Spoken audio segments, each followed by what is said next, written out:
Hi everyone, Sarah here. We're looking at a lot of the important documents that influence our practice in early childhood education, but it's more than just influence. We are required to be influenced by those documents. So the Victorian Institute of Teaching Code of Conduct for Teachers and the Victorian Institute of Teaching Code of Ethics are documents that we are required to abide by when we become a registered early childhood teacher. Now, in all honesty, we don't use those documents very much in early childhood. They would be something that you could use once, twice a year to reflect on, to get those out and ask the question, what are we doing about this? Are we abiding by these documents, are being influenced by these principles? We've also got the the Early Childhood Australia Code of Ethics, which we're more likely to use on a more regular basis. A lot of centres will have that poster up on the wall. We can look at that to analyse our own decision making. Say, am I abiding by the Code of Ethics when I make my decision? I have a decision I don't know about. Let's check what the Code of Ethics says about that. So you can use those. We are also, of course, using our learning theorists to analyse our practice and to try to take a different perspective when we're reflecting, to say, this is the way that I'm seeing it. What if I was looking at this from a developmental perspective? What if I was looking at this from a sociocultural perspective? What if I was looking at this from a critical perspective? Who is being advantaged by my decision? Who's missing out? Who's being advantaged by my curriculum choices, my educational program and practice? Who's missing out? So we can reflect on those. We can use the ValDef practice principles to reflect on. We've got lots and lots of documents that we're required to use, so I would recommend that those things get printed off and popped into your folder and used for your reflection. And we are talking a lot about reflection in this session. I think the main thing to remember is that reflection is not description. It's not telling the story. The reflection is in the analysis and the planning. It's like a teaching story instead of a learning story. Observation, analysis, plan. The same for your teaching. I have observed this in my teaching, and if I analyze it from a variety of different perspectives, I think this is why this happened, or this is where someone might be missing out by my decision making. Use all of those documents to help you if you're not quite sure what to discuss in the analysis. And then the important part of reflection is, what do I need to do to change? What do I need to do to make this better? As a pre-service teacher, you need to take risks. You need to try things that you're scared of. You need to make mistakes, but the good teaching comes from the reflection. The best teachers are the best reflectors. Now, it might actually be hard for you if you have not grown up being expected to reflect on whatever's happening and to come up with a better way. If you have grown up being expected to do as you're told, or to do the way things have always been done.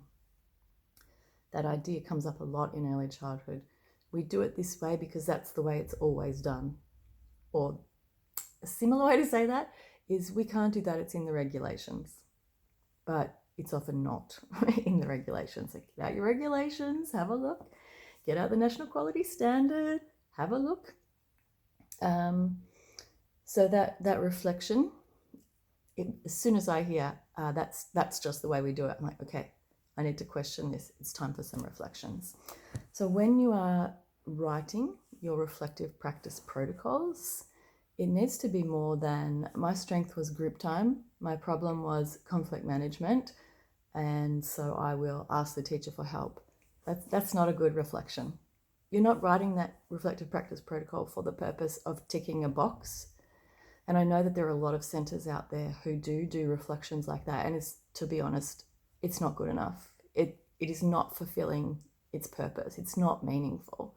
your reflective practice protocol should have you describe a situation or describe the week, then there should be that deep, meaningful analysis that's describing how you felt about that, why you felt that way, what might have influenced your decisions, was there any difficulties or problems that you think could be solved, why did they occur, do you think?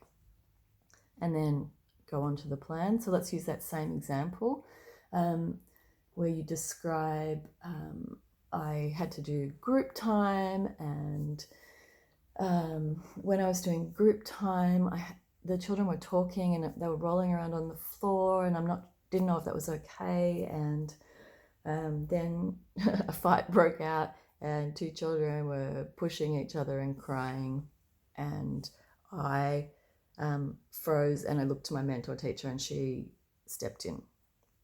And your analysis there might be, it was pretty close to lunchtime. It had been really windy. It had taken me a really long time to find the book that I was going to read to them. After I got them seated, and then I wandered off to get the book, and I came back and they were all wriggly about. I'm not sure it's a problem that they're rolling around on the floor. I think that's okay. It's good for children to be moving. I think they can move and listen, but I do need to protect children, and I didn't see what happened. So your analysis might then say, I think that I need to look at I need to keep looking at every child, because I just didn't see. I was so busy looking at the book. So I'm going to do the group time again. I'm going to make sure I've got my book there. I'm going to keep looking up from the book to see how the children are interested. I'm going to try and keep it short and snappy. I'm going to do it in the morning instead of just before lunch. And then you can show that once you've written it to your mentor to say, this is my reflection, what do you think? And they might add some more information. So have a go at that reflection. We do want you to write it down, because the more you practice it, the easier it becomes, and you can start to do it mentally in your head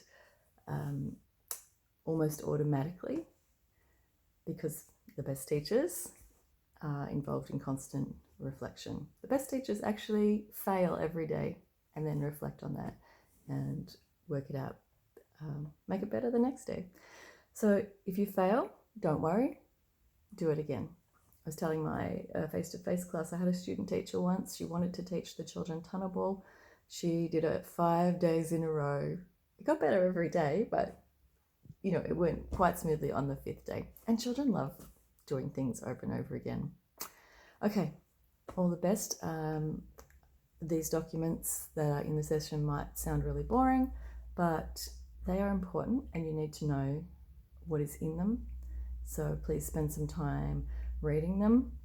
I had a suggestion from a student, and that is to try to make like a cheat sheet or a fact sheet or a table that shows you very quickly what these documents contain. So that might be an interesting way to create more interest when you're reading these documents, if you're trying to pull out the main ideas and put them into a cheat sheet for yourself, for your folder.